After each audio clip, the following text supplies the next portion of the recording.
Bismillahirrahmanirrahim. Assalamualaikum warahmatullahi wabarakatuh. Perkenalkan, nama saya Nadia Meta dengan NIM 2030303034. Baiklah, di sini akan ada pembahasan tentang standar fasilitas penyandang disabilitas menurut IFLA. Yang pertama yaitu IFLA. IFLA merupakan singkatan dari International Federation of Library Association, merupakan salah satu organisasi profesional perpustakaan. IFLA berdiri pada tahun 1927 dengan markas besarnya di Den Haag, Belanda. Anggota IFLA terbatas pada organisasi pustakawan dan perpustakaan, tidak menerima anggota perorangan. Yang kedua, standar IFLA. Perpustakaan sebagai fasilitas yang dilayankan kepada publik harus mampu memberikan pelayanan dengan kualitas sebaik mungkin tanpa adanya ketimpangan antara pengguna satu dengan yang lainnya. Untuk itu diperlukan adanya standar baku yang dapat menjadi pedoman bagi perpustakaan dalam penyelenggaraan pelayanannya kepada masyarakat umum. Untuk pengukuran aksesibilitas terdapat dua standar baku yang dapat digunakan, yaitu standar yang dikeluarkan oleh American of Disability pada tahun 1990 dan juga IFLA.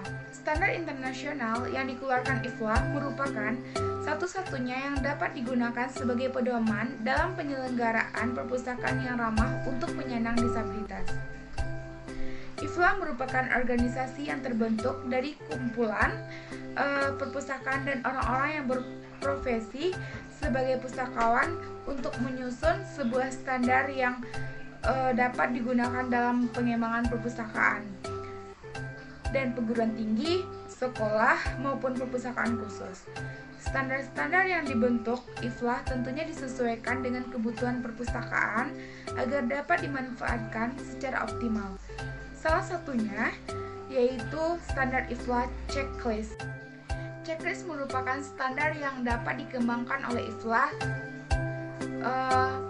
yaitu staf perpustakaan yang melayani pemustaka tertinggal dalam hal ini membutuhkan layanan khusus atau pemustaka disabilitas. Standar ini dapat digunakan oleh semua jenis perpustakaan untuk penyandang disabilitas. Format media khusus bagi penyandang disabilitas yaitu ada komputer, cara yang perpustakaan melatih pustakawan, layanan khusus pemustaka disabilitas, cara perpustakaan memberikan informasi kepada penyandang disabilitas, dan cara perpustakaan memberikan informasi yang mudah dimengerti. Dan ada juga masuk ke dalam perpustakaan yaitu ruang fisik, toilet, meja sirkulasi, meja referensi atau informasi, departemen anak-anak, dan juga ada departemen untuk penyandang disabilitas, format media khusus bagi penyandang disabilitas, dan juga ada situs web dan cara perpustakaan bekerjasama dengan organisasi dan individu disabilitas. Tujuan dari keberadaan IFLA yaitu yang pertama, untuk mengutamakan standar perpustakaan dan layanan informasi yang lebih baik, dan yang kedua, menyebarluaskan pemahaman akan perpustakaan dan layanan informasi yang baik, dan yang ketiga, mengembangkan minat anggotanya di seluruh dunia. Baik, saya Hanifah Nazira akan menyampaikan materi selanjutnya, yaitu ketersediaan aksesibilitas perpustakaan bagi difabel. Standar IFLA checklist terbagi menjadi tiga, yaitu yang pertama akses fisik, kedua format media, yang ketiga layanan dan komunikasi. Pertama, akses fisik. Aksesibilitas fisik merupakan segala hal yang berkaitan dengan sarana dan prasarana fisik. Hal ini menyangkut bangunan yang disediakan untuk memberi kemudahan bagi difabel. Perpustakaan hendaklah selalu berupaya meningkatkan kualitas pelayanan kepada perpustakaan, mulai dari akses fisik maupun informasi bagi pemustakanya. Proses penyelenggaraan pemenuhan kebutuhan pengguna berorientasi terhadap kebutuhan pengguna Yang kedua yaitu format media.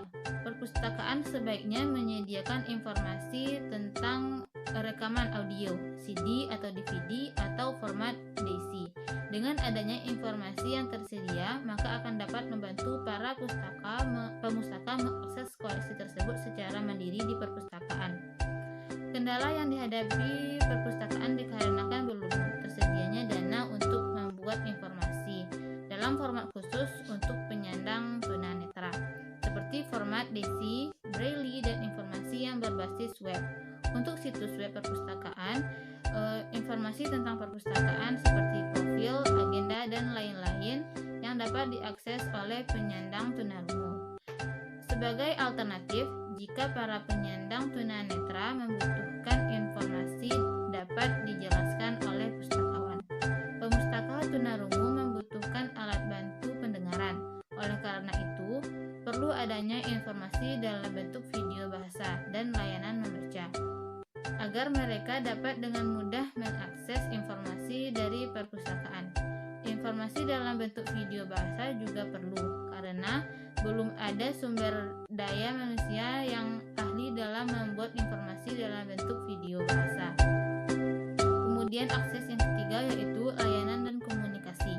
Dengan mengundang penyandang difabel untuk membicarakan kebutuhan mereka, staf atau pustakawan dapat mengetahui kebutuhan penyandang disabilitas lebih detail dan tepat, dan juga mempermudah staf perpustakaan memahami bagaimana melayani pemustaka difabel secara tepat. Mungkin itu dulu materi yang dapat saya sampaikan. Sekian, Assalamualaikum warahmatullahi wabarakatuh.